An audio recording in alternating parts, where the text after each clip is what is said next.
Welcome to Garden Grounds. We'll get started in 30 seconds. Just do a quick check.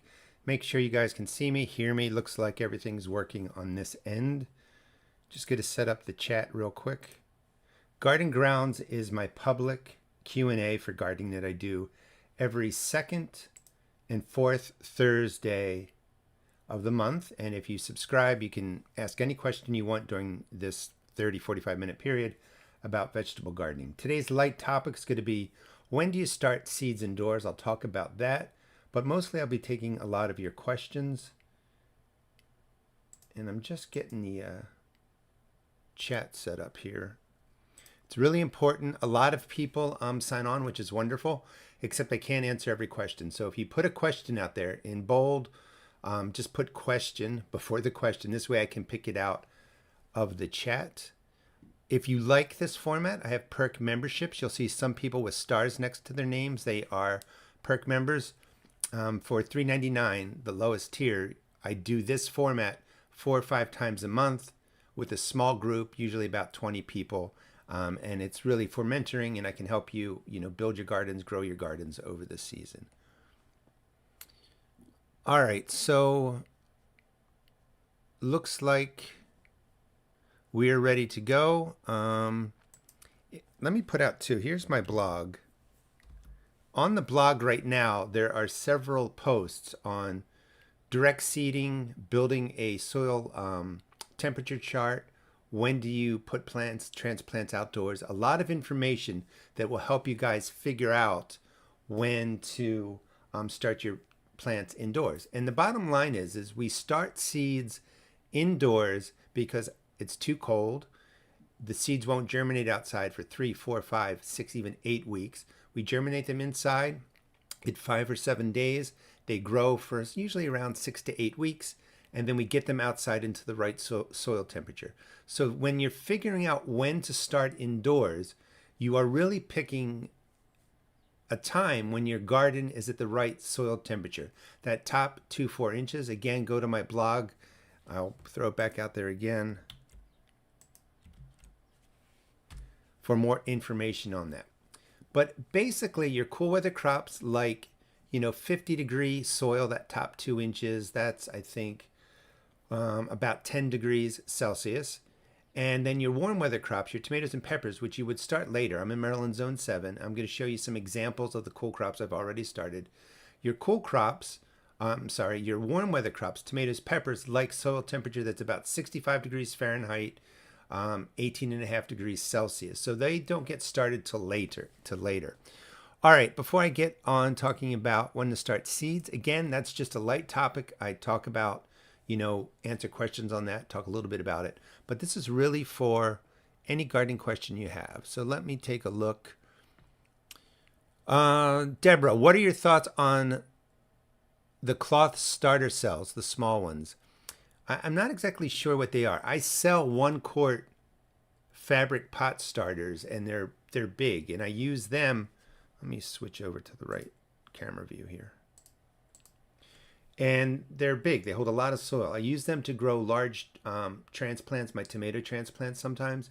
I also use them to grow my tiny Tims indoors. It's a lot of soil. But for a small cloth starter, I'm not really familiar with those. Girl foliage. I know intermediate latitude zones are not good to grow long day onions, but will short day onions perform okay? So that is a tricky question because onions are kind of split up into zones. You have short day, intermediate day, long day. As you go up higher north in the US, the days become longer. So an onion bulbs based on how many hours of sun it gets. So, you're growing your transplants and then it gets the length of daylight, basically. It needs signals to the plant to start bulbing. The problem is that when we're buying all these onion seeds, I haven't found a great resource that really delineates between short, intermediate, and long days. So most onions do okay in an intermediate zone. You want to find good information to say if you're up north that this is a long day onion, and if you're down south, you want good information that says that this onion variety is a short day onion. The information isn't always the best. And when we get seed packs they're often, it doesn't talk about that. So to answer your question, if in doubt, let me just read it again. I know intermediate latitude zones are not good for long day. So short and intermediate, you can grow intermediate and short onions. The days just, the variation in the number of hours is pretty close. So I grow short and intermediate onions here in Maryland. I think I'm in an intermediate zone. They work fine. When you get to onions that want 14, 16 hours of daylight, you really have to make sure you have that. So just to recap, because I don't know if that was that clear. Short days, you can grow in intermediate zone. Intermediate onions, I would also try in short day zones. Just give it a test. I usually talk mostly about trying things out, keeping a journal, and if it works, stick with it. But there's no rigid cutoff point for these onions. They kind of blend across the zones. All right. Crockett, is there a trick to germinating pelleted onion seeds? My germination on those are terrible. The non-pelleted onions germinate great. I would stop buying them. I don't know, to answer your question. I'm not sure why they're pelleted anyway. Onions are kind of big seeds. They usually pellet the smaller ones. I would just stop growing them. There's nothing that I know that says, why that happens. But if the non-pelleted onions germinate, that's what I use. Go ahead and use them. If you're looking for seeds, I have a seed shop at, this is my blog. If you want more information on starting seeds indoors and stuff. But here's my blog. I'm sorry, there's my blog. Here's my seed shop. TheRustedGarden.com. I'm selling all my seeds going forward. $1.75 for pepper and onion seeds, and all other seeds are $1.50. So they're pretty cheap. I don't know if you can get them much cheaper. Good amount of seeds. Over the next month, all the seed packs will have a QR code that links you to my blog, which will have detailed information about planting the seeds, direct sowing them. All right. So, Helene, I saw your question. Make sure you put question in front of it. Can I put horse manure in the garden? You can. It needs to be well composted and broken down. So horse manure usually stays a year in a pile, decomposes fully, then you can go ahead and put it into the garden. If you get compost, animal manures, or even compost that's not fully broken down, and you mix it into your soil, it's going to challenge your plants for nitrogen initially. The bacteria to break down the organic matter of the compost that isn't fully broken down or digested basically will need nitrogen. So it takes it from the soil, breaks the compost down, breaks the manure down, but then your plants suffer. If you do that and for some reason you see your plants struggling, maybe your manure wasn't fully broken down or your compost wasn't fully broken down, go ahead and give them a big drink of water-soluble fertilizer. That will add nitrogen and that will help get your plants going okay.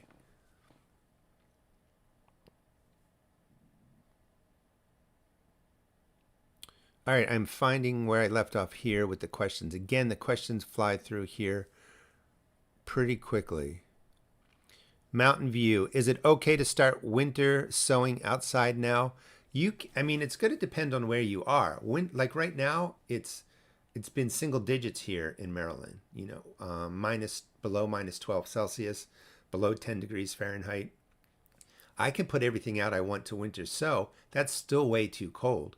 So like I was saying in the beginning, until the soil temperatures get up to 45 degrees Fahrenheit, 50 degrees Fahrenheit in your winter sowing kit or whatever you're doing it in, they're not going to germinate. So if you put them out now in Maryland, they would just sit out there for 6 weeks, until it starts to warm towards the end of February. So there's no rush to get them out there. You can put them out as early as you want. The seeds will be okay, but they're not going to do a whole lot. Karen, a perk member, how and when to start garlic. So I have tons of videos on that. I would refer you to go there. Garlic is planted, you get a bulb, you break it up into cloves. In Maryland, we press it down about 2 inches deep. We usually do that in November, October, November. Hardneck garlic wants a winter period where the temperatures drop and it gets cold. That helps them bulb up next year. If your ground can be worked right now, meaning you can press the garlic in a couple of inches. You can put garlic out now, in theory. If it's frozen, like my ground is frozen, covered in snow, you can get the soft neck garlic and press it into the ground come spring as soon as the soil can be worked. And that garlic will maybe not form a big bulb, but it will be garlic, and you can certainly use it. And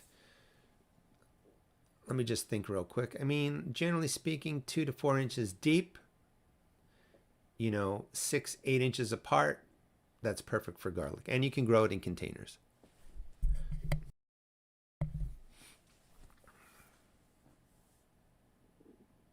Looking for questions? Devin, I start in an unheated basement in Massachusetts, use a grow tent with lights on the tent, gets hot, 75 with the door open, 85 closed. With them off, it drops to 20 degrees. How can I close the gap?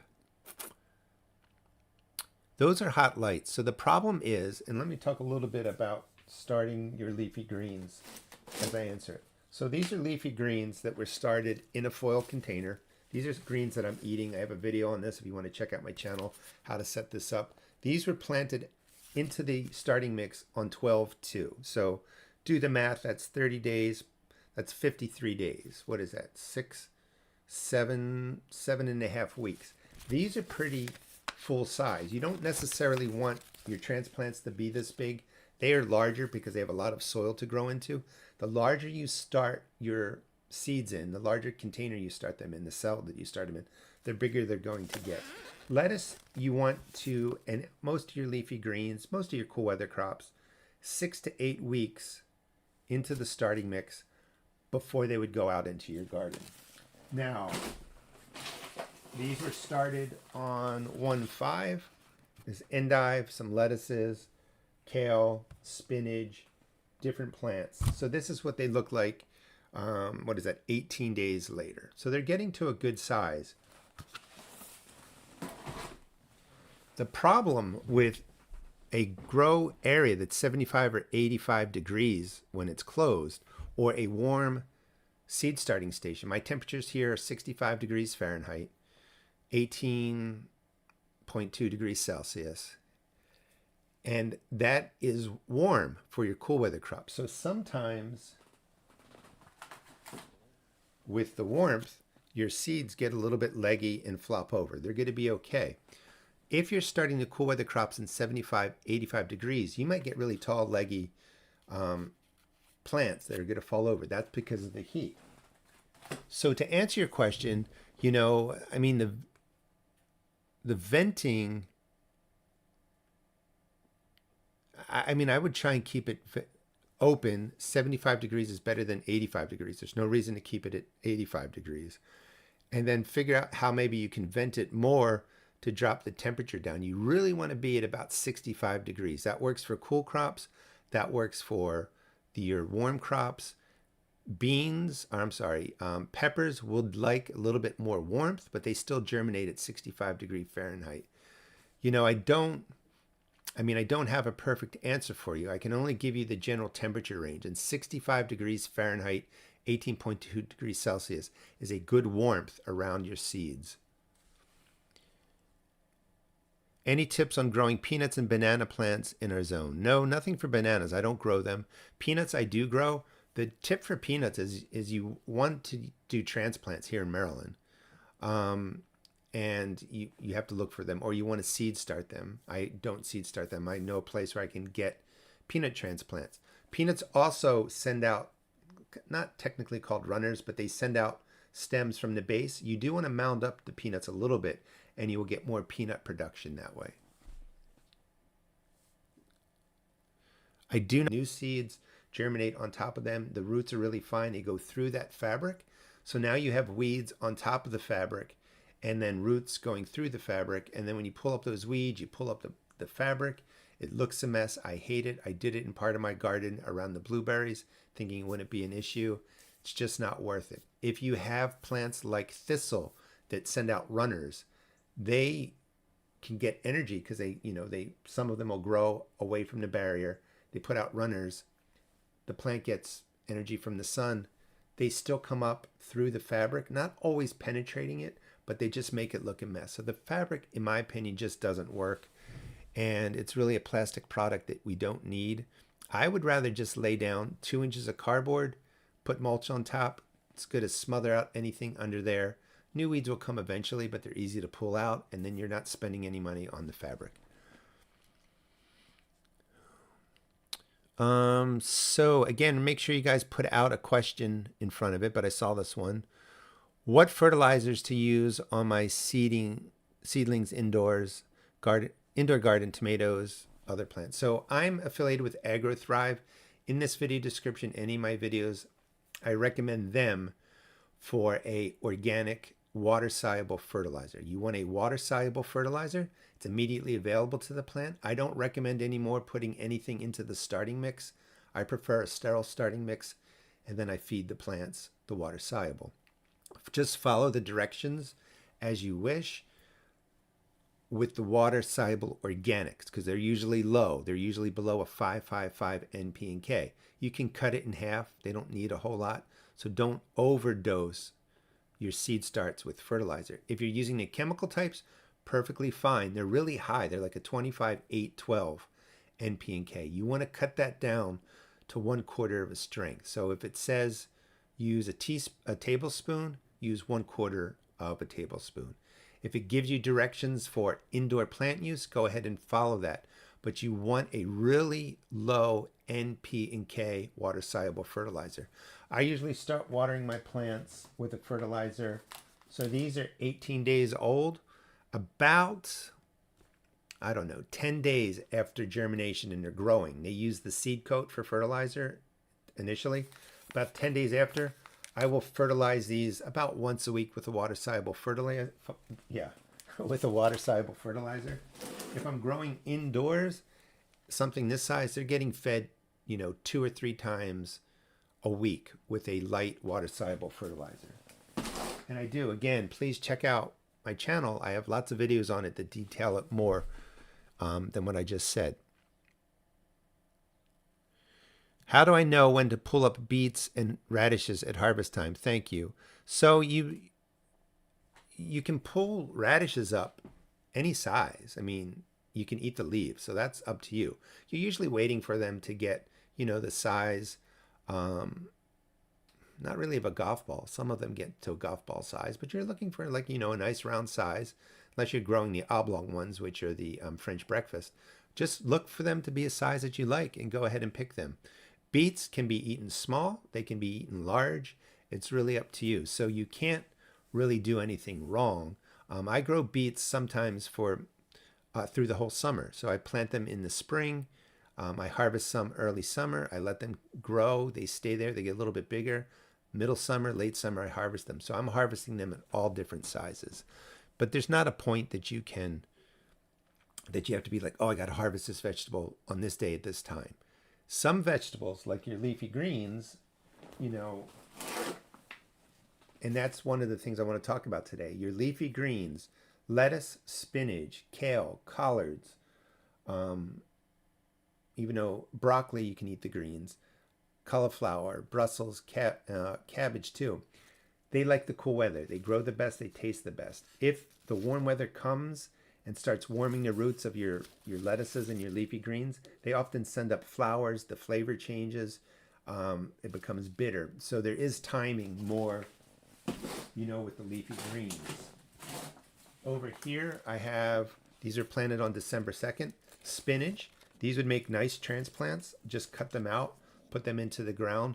But the target temperature that I'm going for is when my outdoor temperature is about 2 to 4 inches, the top 2 to 4 inches, is, 50 degrees, 10 degrees Celsius, because the plants can survive in colder soil temperature and they can take a frost, but they're not going to grow and take off. So I'm getting that timing down. Generally speaking, 6 to 8 weeks for your cool weather crops before you would get them into the garden at the right soil temperature.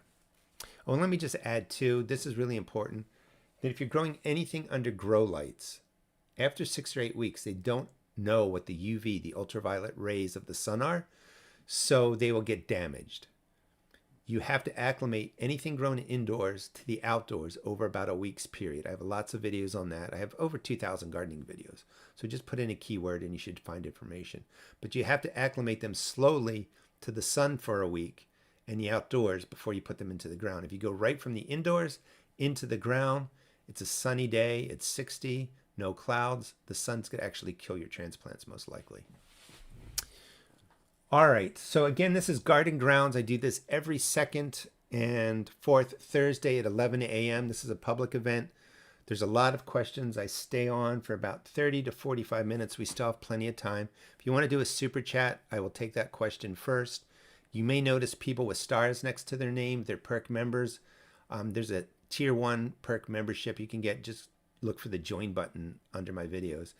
And it's $3.99 a month, and I do 4 or 5 of this type of format every month. The group's about 20 people, and it's a great group. I think you would really enjoy it. So, I don't know what I was saying now. I lost my train of thought. We got the acclimation. We got the perk memberships. Oh, yeah. So, the public Garden Grounds is every second and fourth Thursday, 11 a.m. And if you are subscribed to my channel, I'll be glad to answer your questions. Just make sure you put the word question in front of your question so I can see it. Erica, any recommendations on grow lights? Thank you. Greetings from South Carolina. Greetings. So plenty of videos on that too. I recommend, and sometimes there's a group of people that will actually, type in all caps and get mad at me and say, lumens is for humans. You want par value for plants. And all that's true. You don't even need to know about that. I grow under white LED lights for the last years. White LEDs, you want a rating, a brightness, Kelvin rating of daylight. So you want about 5100 Kelvin, K. I'll say it on the package, 5100 or higher. And you want a lumens value of 5000 or higher. Those are the only 2 values you really need to grow transplants. We're not necessarily growing these to eat, although lettuce grows really well under there, and you can grow lettuce and leafy greens, and you can, harvest something from under your grow lights. You can buy more elaborate grow lights that have red and yellow LEDs. They talk about par value, and they can cost, hundreds of bucks. I use the lights that cost about $25, and those are the white LEDs. I get them at Walmart. Hyper Tough is the brand right now. It doesn't matter. White LED shop lights, 4 feet long, and Kelvin rating 5100K, lumens rating 5000 or more. Look up on my channel, grow lights, and you'll find more details on what I just talked about. I think I just did a video, I don't know, a couple months ago on the lights that I bought at Walmart, and they're great lights.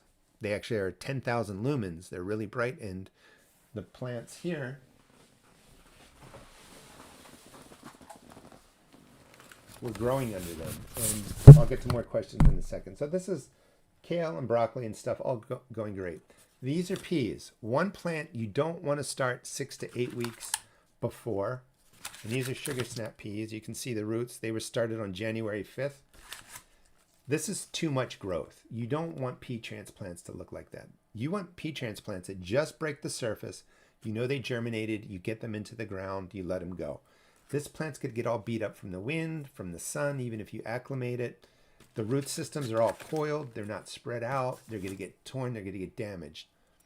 And this is 18 days of growth. So let me just make sure I got the math right. Yeah. So this is 18 days of growth. Too much. You only want the peas, and it's going to depend on how warm your grow light station is. You want them just to break the surface a little bit like that, and then get them into the ground.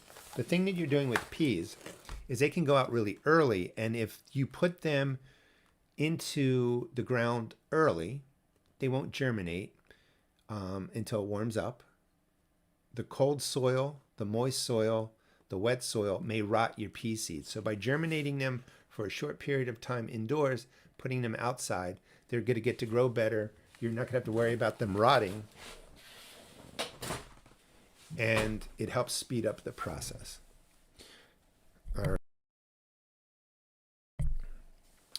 All right, let's see where I was.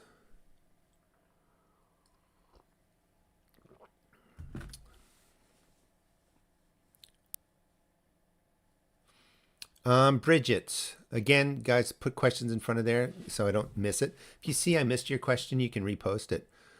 Want to start composting and bought some composting bags from Amazon. Want to know, in the Texas heat, should I do anything different in regard to being sure I don't get smells, pests, and other bad stuff? So, I mean, you probably are going to get some smell depending on what you're putting into it. You know, lots of greens, lots of nitrogen, just like when you put a big pile of grass into a bag, 2 days later it smells terrible. It's too much green, too much nitrogen. You probably want to mix it with a good amount of green materials, you know, waste from in the kitchen, freshly cut grass, fresh leaves with brown materials like dry leaves or straw or hay. That helps kind of reduce the risk of odor. But composting generally heats up. If it's going well, there's not a whole lot of odor. It's usually when there's too much green and you get that, you know, rotting grass smell to it. Pests, you know, you might get some insects coming in, but if you're turning it, they generally leave it alone. You know, it just depends. I would keep it a little bit away from the house, and I prefer big piles. I find that works better. The animals around me leave it alone. I am out a little bit in, you know, farm country, so there's lots of hawks and snakes that deal with pests and, you know, mice and stuff like that. But I don't get very many problems with it.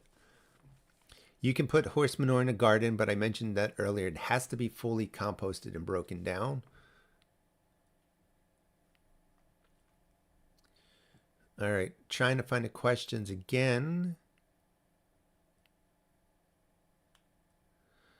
There's a lot going on, which I like that there are a lot of people here, but I'm not going to be able to answer everybody's questions. I'll stay on till about quarter of.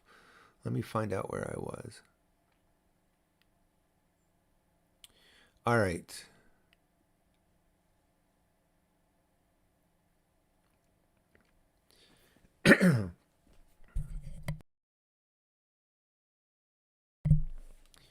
All right, so when you're growing your lettuces long-term in the lasagna trays for harvest inside, do you use straight potting soil or still use a starting mix?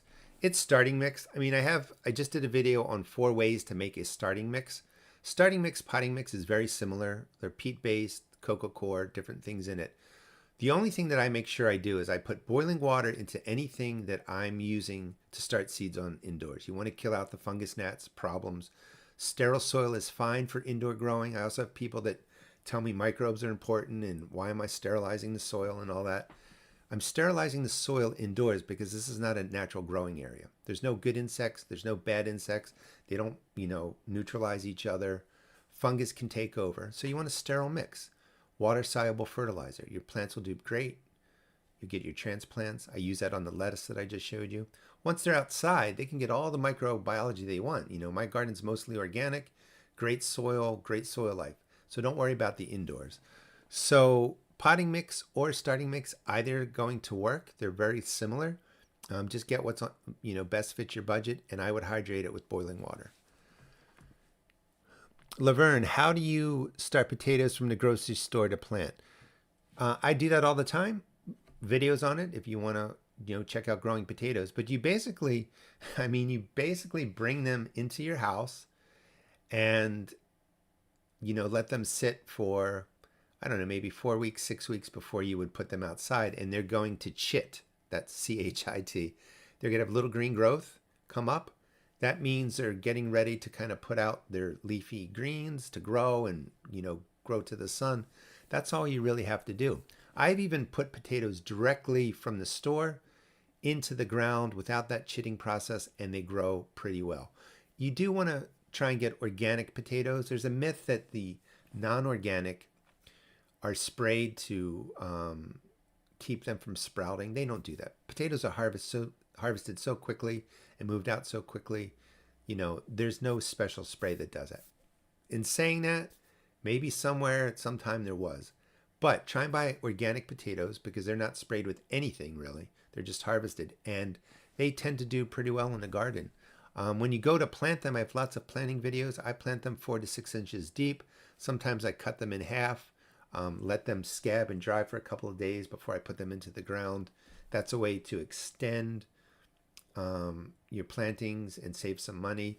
You usually want 2 or 3 eyes on whatever piece you cut, and then you put it into the ground.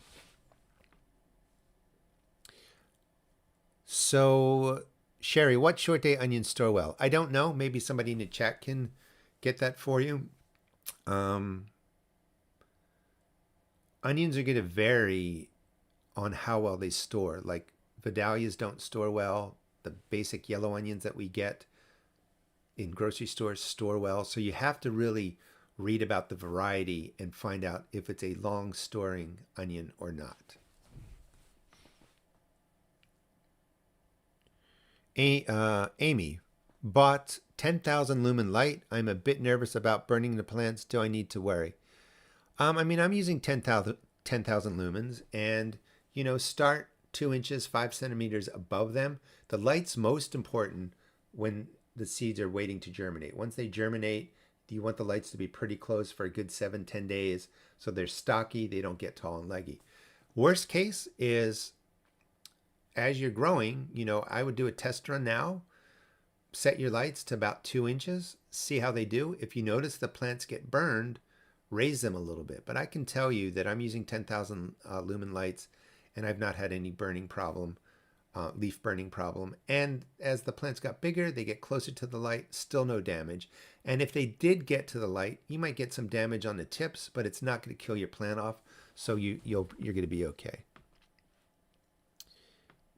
Another question. When can cold weather crops such as broccoli, cauliflower, spinach be started indoors for transplanting?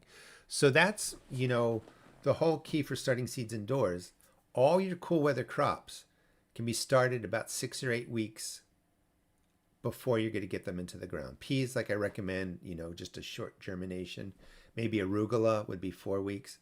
Most of your other stuff can be 6 or 8 weeks, including onions, which I just started. I'll be doing a video on that.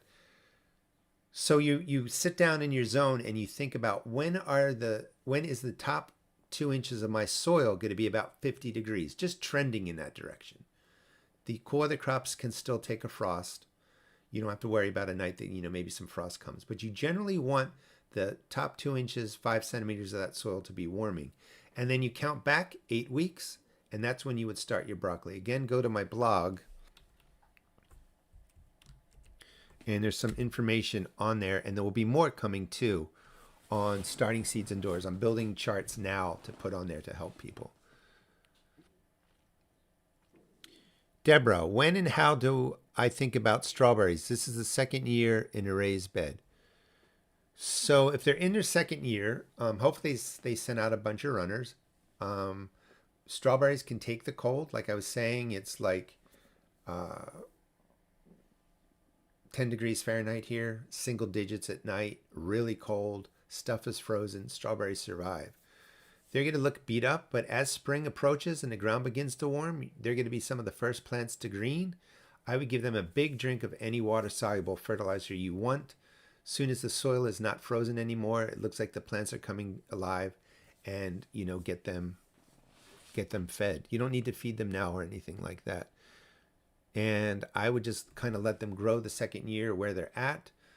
Sometime in the middle of the summer, they're going to start sending out runners. You can propagate those strawberries to other parts of your garden. You can put them into pots. I have videos on that.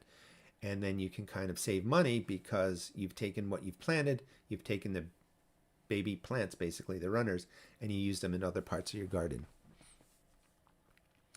Donna, do you think I can keep my 5,000 lumen LED shop lights 6 inches above my seed starts for adequate light? No. Eventually you can. They're going to be okay. And the trick is raising and lowering the lights is a pain in the butt.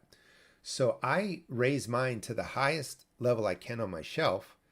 And then under the flats, I use styrofoam that I've collected from Amazon boxes, and I prop the containers towards the light. So you really want your freshly planted seeds while you're waiting for germination, and in about 7 or 10 days after germination, to be 2 inches to 5 centimeters below the lights. You want them to have intense light. And just on that note too, I leave my lights on 14 hours and they're dark 10 hours. You can go to 16 and 8, When the plants are much bigger, you can go to 12 and 12. But if you're not sure, leave the lights on 14 or 16 hours with 10 hours or 8 hours of darkness.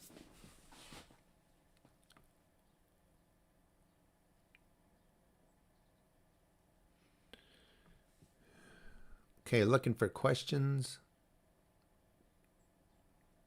Yeah, I just saw. So, like, I tried using fish emulsion indoors. It stinks. AgroThrive is organic, works great. I also will use the chemical fertilizers indoors. There's nothing special that you're going to wreck or improve your plants when you're growing transplants indoors. Meaning, some people have this fear that if they use a chemical fertilizer, that they're going to wreck the organic nature of their plant. And, purists, I guess, have a point. Yeah, you used a chemical fertilizer, but so what? It doesn't change the plant as a transplant. When you get out into your garden, go back to your organic ways. I still will occasionally use a chemical fertilizer if needed in certain places. Anyway, chemical fertilizers don't smell indoors. That's the benefit. They give the plant everything else. If you want to, stay to organic, AgroThrive is great because it gives the plants what they need and it doesn't smell indoors.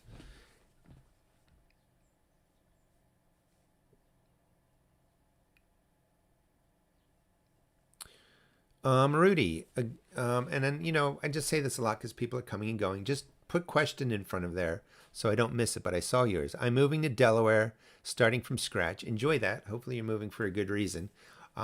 It's always fun to start again, in my opinion. Should I use 2x10s or 2x12s and rototill the grass? I wouldn't rototill. I'm not sure the dimensions. Like, are you have 2x10-foot raised beds or 2x12-foot raised beds? If it's 2 feet wide, 12 feet, 10 feet long, that's fine. If they're not raised beds and you're not adding soil, then I can see the point of rototilling. And rototilling, a lot of people will say, don't turn the soil, you're killing everything. Well, maybe you are. But in the first year, 2 years, 3 years, you have to get that soil prepped, and then you can go to a no-dig style. So if you're doing 2 foot by 10 foot beds that aren't raised and you're not bringing in soil, I would go ahead and, rototill it. If you're chopping up grass, there's a chance some of it's going to come back. But I would really loosen it up. I would amend it with some peat moss, get it set up. You've got your 2 foot by 10 foot beds, and, you're just going to have to weed and keep an eye on them for the first year. After that, you don't have to keep rototilling. You can just add compost and materials and you'll have a great space. But I would rototill, like my soil was solid clay, and in places that I just did strips of earth, mounded beds, rototilling worked. I also did it in places I put down cardboard, but I had to bring in 6 or 8 inches of compost, which can be expensive, and then I planted into that. So there's different ways to do it. Our question, are all lettuces cut and come again? All leafy lettuces, maybe not iceberg lettuce like the round hard heads, that probably does do a little bit of cut and come again, but it's the leafy greens like this that are mostly used for cut and come again because they just send up leaves pretty quickly. So romaine lettuce will be a cut and come again variety. It doesn't get, if you're growing to a full-size head, it's not going to get to a full head, but lots of new leaves come up. And you can keep cutting lettuce until the warmth comes and then changes the nature of the plant to where it bolts. It puts up a flower stalk, becomes bitter, and we then again grow our lettuces in fall here in Maryland. Can you grow beets inside to eat like you did one of your videos? I think that you could. I would give it a try. They don't need to be pollinated. It's going to be a long, it's going to probably be at least 70 or 80 days before they're ready. You're going to have to water probably almost every day. Like the plants here have to be watered every other day once they get larger. And this is 2 inches deep. This is the minimum. I did a video on these exact foil trays. How do you set it up? How do you do it? But, 2 inches deep, 5 centimeters deep will keep your leafy greens alive. Beets maybe a little bit more. But in theory, they would survive. And as they get larger, you're going to have to use a water-soluble fertilizer, low amount, just about at every watering.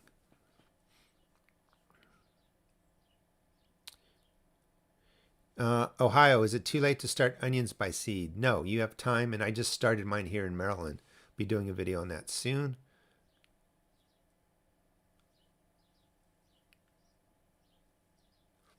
I mean, the spinach, I didn't really say a whole lot, just showed it as an example of what you can grow indoors. That size of the spinach, was perfect to put outside. And mostly, again, to reiterate, because people are coming in, when you're starting plants indoors, you're starting them with a target date in mind. Go to my blog. There's a lot of information there, and there'll be more articles coming out on timing, starting stuff indoors, getting it out into the garden. But you're picking a target date of when you want your cool weather crops to be out in the garden. And then when you have that date, you count back 6 or 8 weeks. That's when you start them indoors. Question, is tea fertilizer good for newly planted seeds? It's not going to hurt them. Depends on how you make the tea fertilizer. It's not going to add anything spectacular to it. I would just go with a basic water-soluble organic fertilizer and just use that. I mean, tea fertilizers are great for the outdoors, but inside it doesn't do much for seed starts, in my opinion. It's a lot of, I mean, it's not necessarily a lot of work, but you're brewing this, sometimes it's compost tea, sometimes it's manure teas. I would rather just throw the manure on top of the soil, let it rain. The rain washes the good stuff into the soil, like skip a step.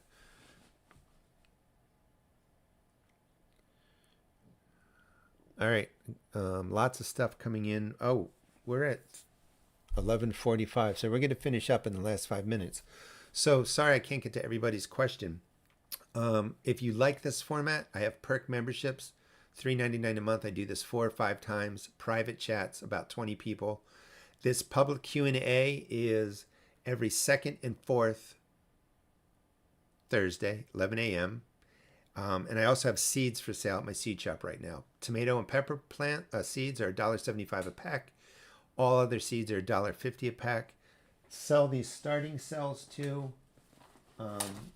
I recommend now I sell the standard small. These are medium and then large cells. I like growing in these medium cells. I find the plants get a little bit bigger. They have more room for root growth. So if you're thinking about, if you're growing tons of plants, you need the smaller cells. But if you have limited grow light space, know what you want to grow, not going to be overgrowing that station, larger cells work better in my opinion, and they're much more forgiving with watering. So you can find them at my seed and garden shop too. All right, so let me take a few more questions.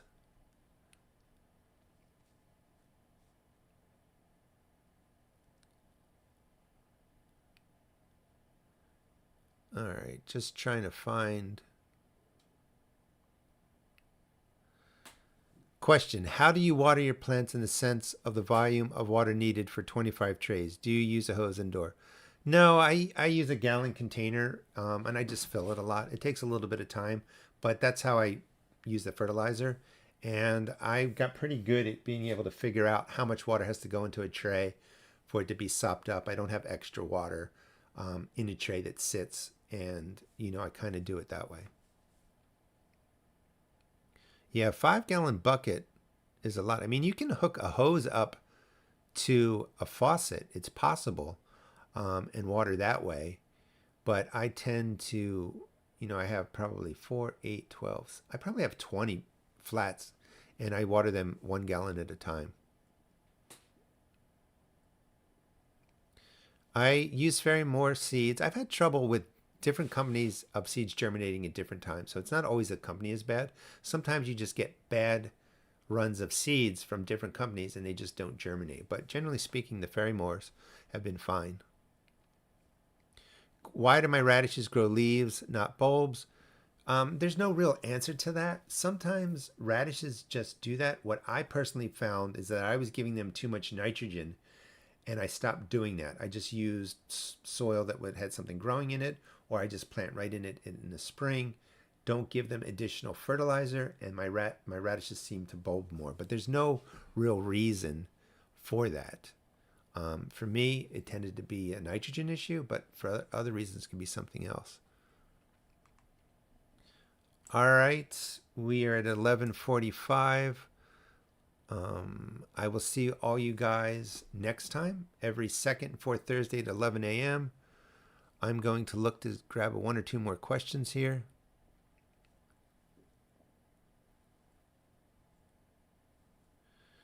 How much snow did you get in your area, and do you plant any seeds that require cold stratification in the ground before it snows? So I don't. I mean, I may plant seeds outside, but that's not for stratification purposes. I found that seeds planted in the ground that overwinter, some of them germinate, they don't do that well. I would rather just start those seeds indoors. You can put seeds that need cold stratification in a refrigerator for 4 or 5 weeks, given that cold period, and plant them. I kind of skip that. I mean, a lot of stuff that needs cold stratification, I just seed start directly, and they germinate pretty well. They might take a little bit longer, but they germinate okay. And I think we got like 6 inches of snow.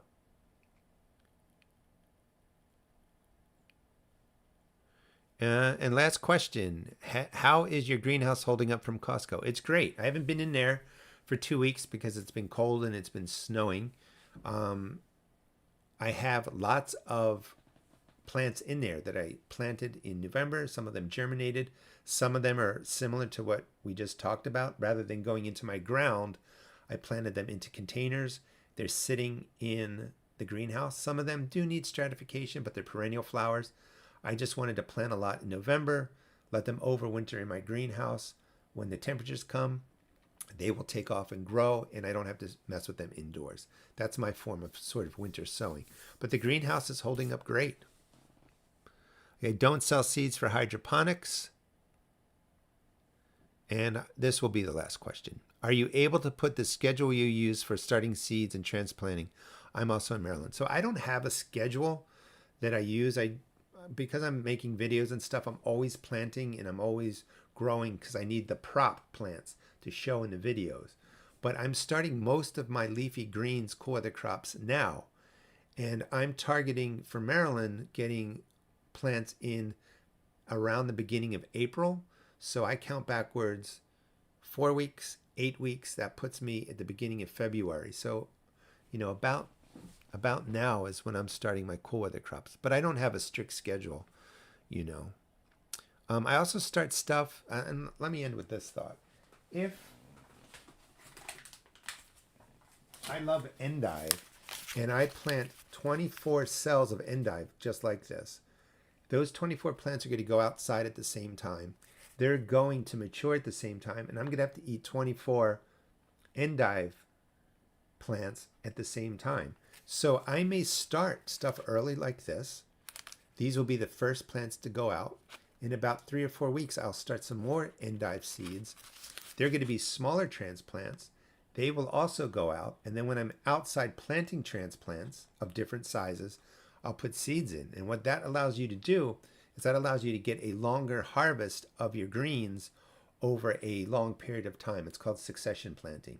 So that I'm eating well over 4, 6, 8 weeks rather than everything matures at once and I have to eat it all at once. And a good example of that is radishes. If you put in 200 radishes all on, March 1st, you have to eat most of them at the same time.